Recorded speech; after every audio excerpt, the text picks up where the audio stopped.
ఎన్నికల్లో ఇచ్చిన హామీ ప్రకారం రైతులకు 2 లక్షల వరకు రుణమాఫీ చేస్తున్నామని చెప్పారు సీఎం రేవంత్ రెడ్డి.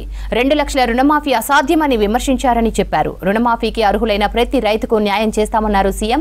రుణమాఫీలో టెక్నికల్ సమస్యలు తీర్చేందుకు కలెక్టరేట్లో స్పెషల్ డెస్క్లు ఏర్పాటు చేస్తున్నామని వివరించారు సీఎం. 6,80,000 మంది రైతులను రుణ విముక్తుల్ని చేస్తామన్నారు ముఖ్యమంత్రి. త్వరలో ఎకరానికి 15,000 రైతు భరోసా కింద ఇస్తామని చెప్పారు సీఎం. రాష్ట్రంలోని రైతాంగం నేడు అతిపెద్ద పండగ జరుపుకుంటుంది. ఇంతకాలం రుణ భారంతో బతుకు భారమై తెలంగాణ రైతన్నలు నేడు తల ఎత్తుకొని దర్జాగా తిరిగే రోజులు వచ్చాయి. ఎన్నికల సందర్భంగా వరంగల్లో ప్రకటించిన రైతు డిక్లరేషన్కు అనుగుణంగా దేశంలో ఎక్కడా జరగని విధంగా రైతన్నలకు 2 లక్షల రూపాయల వరకు ఏకకాలంలో రైతు రుణమాఫీ చేసి రైతు కుటుంబాలను ఆదుకోవాలన్న ఆలోచన ఆ కార్యక్రమాన్ని మొదలుపెట్టి దిగ్విజయంగా ముందుకు తీసుకెళ్తున్నది ప్రజా ప్రభుత్వం. ఇది అసాధ్యమని చాలామంది ఒక్కర భాషలు చెప్పారు.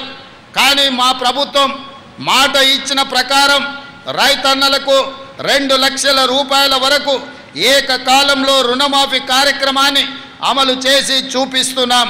దీనిపై ప్రతిపక్షాలు రంధ్రాన్వేషణ చేస్తున్నాయి. ఈ సందర్భంగా నేను చెప్పదలుచుకున్నాను, పథకంలో అర్హులైన ప్రతి రైతుకు న్యాయం జరుగుతుంది. సాంకేతిక కారణాలతో ఎక్కడైనా చిన్న ఇబ్బందులు వస్తే వాటిని పరిష్కరించే బాధ్యత ప్రజా ప్రభుత్వం తీసుకుంటుంది, వ్యవసాయ శాఖ తీసుకుంటుంది. కలెక్టర్ కార్యాలయాల్లో ప్రత్యేకంగా కౌంటర్ ఏర్పాటు చేసి ఈ సమస్యల మీద వచ్చే రైతులను వాళ్ళ సమస్యలను తెలుసుకొని పరిష్కరించే బాధ్యత తెలంగాణ రాష్ట్రంలో ఉన్న అన్ని జిల్లా కలెక్టర్లకు ఆదేశాలు ఇవ్వడం జరిగింది. తొలి దశలో 1 లక్ష రూపాయల వరకు ఉన్న రుణమాఫీ సొమ్ము 6,035 కోట్ల రూపాయలను జూలై 18న నేరుగా రైతు ఖాతాలలో ప్రభుత్వం జమ చేసింది.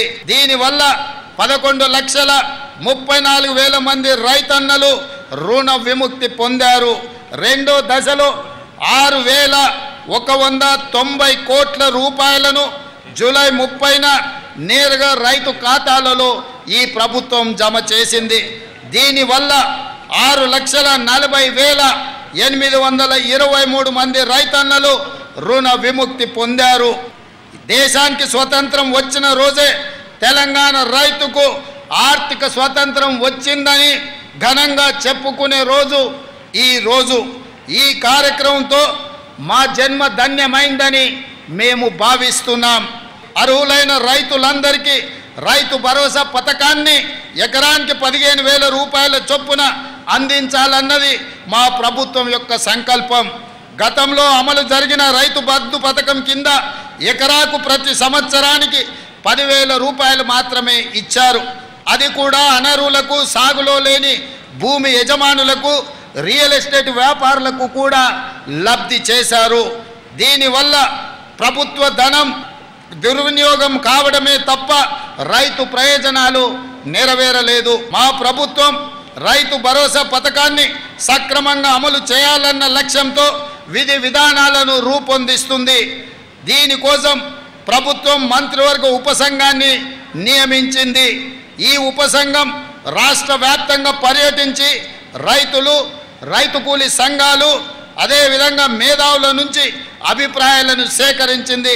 వాటిని పరిగణలోకి తీసుకొని విధి విధానాలు రూపొందించి త్వరలో రైతు భరోసా పథకాన్ని ప్రారంభించుకోబోతున్నామని తెలియజేయడానికి నేను చాలా సంతోషిస్తున్నాను. అదేవిధంగా మిత్రులారా, రైతుల పాలిట శాపంగా మారిన ధరణి సమస్యలపై మా ప్రభుత్వం ప్రత్యేక దృష్టి సారించింది.